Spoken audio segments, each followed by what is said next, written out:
Hello viewers, আপনাদেরকে আরও একবার ওয়েলকাম জানাচ্ছি নতুন একটা ভিডিওতে।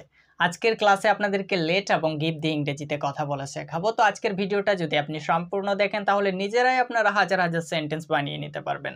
তো চলুন সেটা কিভাবে আমরা একটু আয়ত্ত করে নিই। প্রথমে আমরা জেনে নেব লেট এবং গিভ এটার অর্থটা কি। লেট এটার অর্থ হচ্ছে দাও, গিভ এটারও অর্থ কিন্তু দাও, দুইটারই অর্থ একই, কিন্তু আমাদেরকে আলাদা আলাদা সিচুয়েশনে এই দুইটা ব্যবহার করতে হয়। তো লেট এবং গিভ আমরা কোথায় ব্যবহার করব একটু পরেই আপনাদেরকে জানাচ্ছি। তো আপনাদেরকে বলে রাখি, যখন কোনো সাবজেক্ট বা কর্তার সাথে কে বিভক্তি যুক্ত থাকবে তখন আমাদেরকে সাবজেক্টটাকে অবজেক্টে রূপান্তরিত করতে হবে। যেমন দেখুন, আমাকে, তাকে, রানাকে, তাদেরকে, তো এগুলোতে সব কিন্তু কে বিভক্তি যুক্ত রয়েছে। তো এই ক্ষেত্রে আমরা সাবজেক্টটা সরাসরি ব্যবহার করব না, আই এর পরিবর্তে আমরা মি ব্যবহার করব।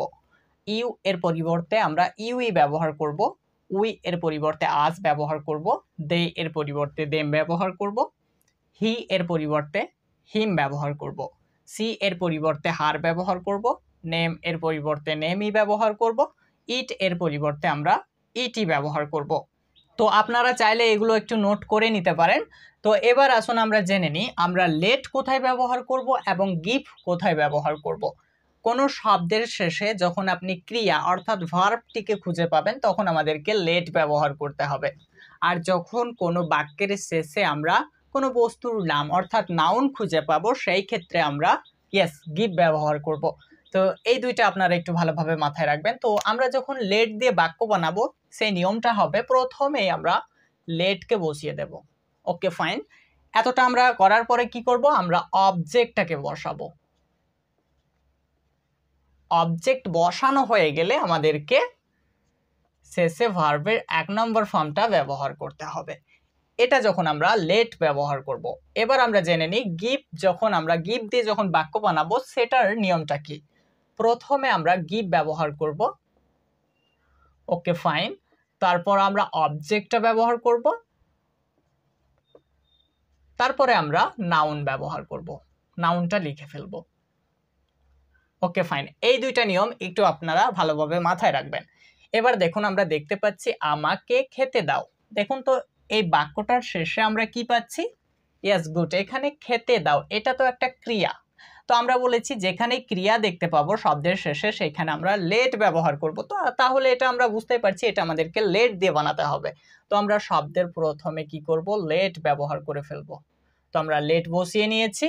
এবার আমরা কি করব, এবার আমরা অবজেক্টটা ব্যবহার করব। তো আমাকে, এর জন্য তো আমি আই ব্যবহার করতে পারবো না, এর জন্য আমাকে মি ব্যবহার করতে হবে। তো আমরা মি বসিয়ে নিচ্ছি। এবার খাওয়া এর ইংরেজি হচ্ছে ইট, তো আমরা ইট বসিয়ে নিচ্ছি। তাহলে হয়ে যাচ্ছে লেট মি ইট, আমাকে খেতে দাও। এবার দেখুন আমরা দেখতে পাচ্ছি তাকে যেতে দাও।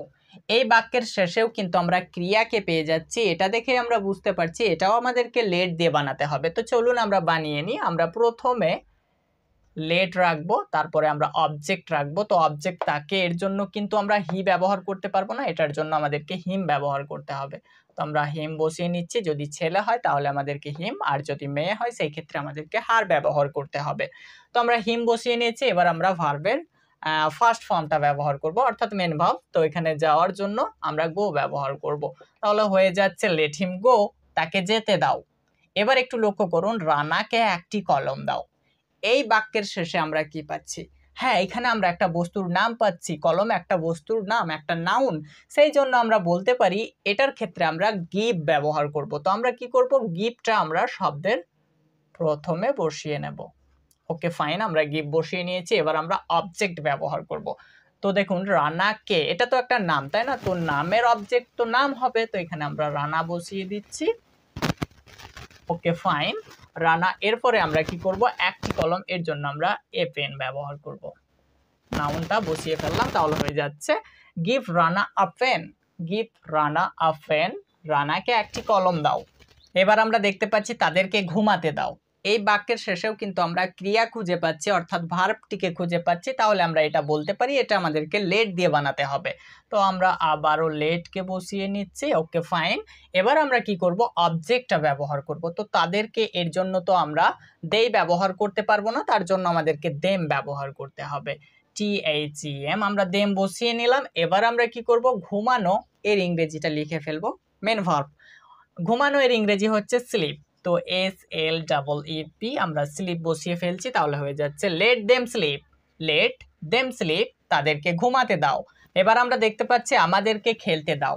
এই বাক্যের শেষেও কিন্তু আমরা ক্রিয়া খুঁজে পাচ্ছি, অর্থাৎ ভার্বটিকে খুঁজে পাচ্ছি। এটা থেকে আমরা বলতে পারি এটাও আমাদেরকে লেট দিয়ে বানাতে হবে, তো আমরা লেট বসিয়ে নিচ্ছি। Okay fine. এবার আমরা অবজেক্ট ব্যবহার করব, তো আমাদেরকে এর জন্য কিন্তু আমাদেরকে উই ব্যবহার করলে চলবে না, আজ ব্যবহার করতে হবে, তো আমরা আজ ব্যবহার করে ফেললাম। আর খেলা এর ইংরেজি হচ্ছে প্লে, PLAY, প্লে। তাহলে হয়ে যাচ্ছে লেট আস প্লে, আমাদেরকে খেলতে দাও।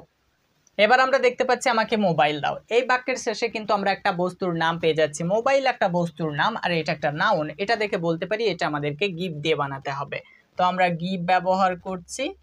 এবার আমরা অবজেক্ট ব্যবহার করব, তো আমাকে এর জন্য আই ব্যবহার করা যাবে না, মি ব্যবহার করতে হবে। ওকে ফাইন, আমরা মি ব্যবহার করছি। আর মোবাইল এর জন্য আমরা মোবাইল বসিয়ে নিচ্ছি, সরি MOBIL। ওকে ফাইন, দেখুন তাহলে হয়ে যাচ্ছে give me mobile, give me mobile, আমাকে মোবাইল দাও। এবার আমরা দেখতে পাচ্ছি তাকে আসতে দাও। এই বাক্যের শেষে আমরা ক্রিয়া পাচ্ছি, তো এটা আমরা লেট দিয়ে বানাবো, তো আমরা লেট বসিয়ে নিচ্ছি। এবার আমরা অবজেক্ট ব্যবহার করব। হি সি দুইটার মধ্যে একটা ব্যবহার করতে পারেন, তো হি সি সরাসরি লেখা যাবে না, হিম বা হার দুইটার মধ্যে একটা ব্যবহার করতে পারেন, তো এবার আমরা হার ব্যবহার করছি। Okay fine. এবার আমরা আশা এর ইংরেজি কাম লিখে ফেলবো, তাহলে হয়ে যাচ্ছে লেট হার কাম, লেট হার কাম, তাকে আসতে দাও। আমাকে ঘড়ি দাও। এই বাক্যের শেষে আমরা একটা বস্তুর নাম পাচ্ছি ঘড়ি, তো এই ক্ষেত্রে আমরা এটা গিভ দিয়ে বানাবো, তো আমরা বসিয়ে নিচ্ছি গিভ।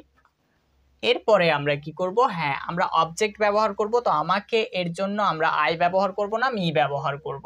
ওকে ফাইন, আমরা মি বসিয়ে নিলাম।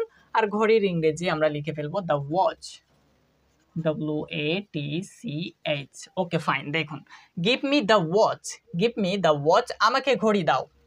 তো এভাবেই কিন্তু আমরা লেট এবং গিভ দিয়ে হাজার হাজার বাক্য বানাতে পারবো। তো আজকে এই পর্যন্তই, সাক্ষাৎ হচ্ছে পরবর্তী একটা ভিডিওতে। ভালো থাকবেন সবাই।